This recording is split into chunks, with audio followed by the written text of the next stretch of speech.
Hello बच्चों, let's see this question. Oxidation of iodide to iodate is possible in option A faintly alkaline solution, option B acidic solution, option C neutral solution, option D both A and C. चलिए इस question को solve करते हैं. और सबसे पहले ये देखते हैं कि इस क्वेश्चन को सॉल्व करने के लिए हमें कौन से की कॉन्सेप्ट की जानकारी होनी चाहिए.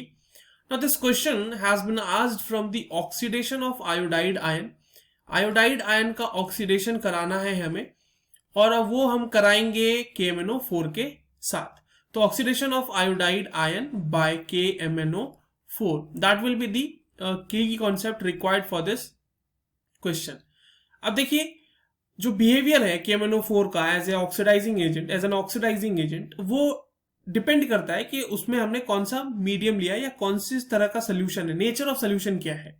ठीक है, तो अगर हम बात करें फेंटली अल्कलाइन सोल्यूशन या न्यूट्रल सोल्यूशन, दोनों ही, तो इन दोनों केसेस में अगर हम बात करते हैं पहले वाले के लिए, ठीक है, तो हम बात कर रहे हैं फेंटली अल्कलाइन सोल्यूशन, यानी कि यहाँ पे बेस होना चाहिए या फिर बेस हो सकता है, या फिर न्यूट्रल सोल्यूशन की अगर हम बात करें तो वहां पर जो आयोडाइड आयन है ना, वो आयोडेट में कन्वर्ट हो जाता है. और उसका रिएक्शन कैसा होगा बच्चों, तो चलिए उसको लिख लेते हैं. The reaction will be MnO4 minus, ये जो है आयोडाइड आयन वाटर के प्रेजेंस में आयोडाइड आयन को ऑक्सीडाइज करेगा और ये खुद रिड्यूस हो जाएगा MnO2 में.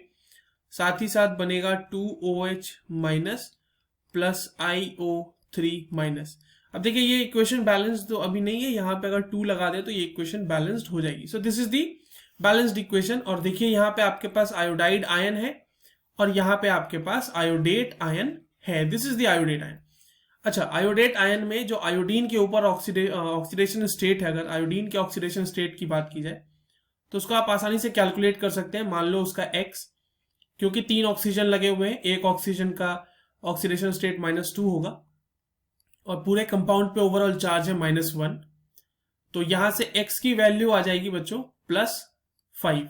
तो यहाँ पे हो गया +5 और ये हो जाएगा -1. ऑब्वियस सी बात है. तो -1 से +5 गया तो ऑक्सीडेशन तो हुआ ही है.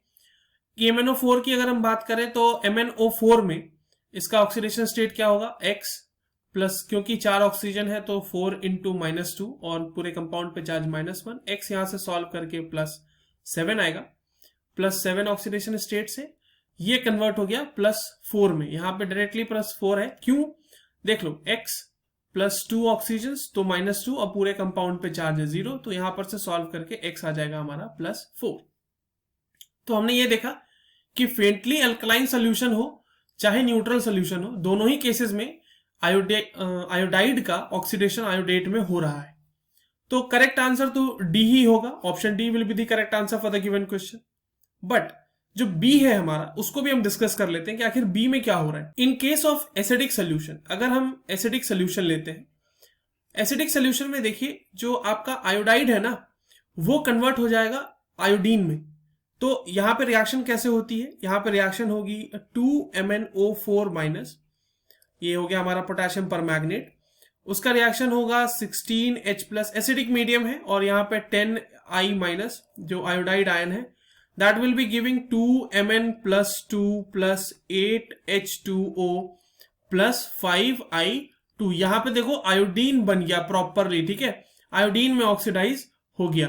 तो अगर एसिडिक सोल्यूशन ले रहे हैं तो वहां पर मैंगनीज जो है वो +7 ऑक्सीडेशन स्टेट से डायरेक्टली कन्वर्ट हो रहा है +2 में, and the iodide ion is getting oxidised to iodine. ठीक है, आयोडीन गैस ही बन के वहां से निकल जाती है. तो एसिडिक सोल्यूशन में तो ये पॉसिबल नहीं है.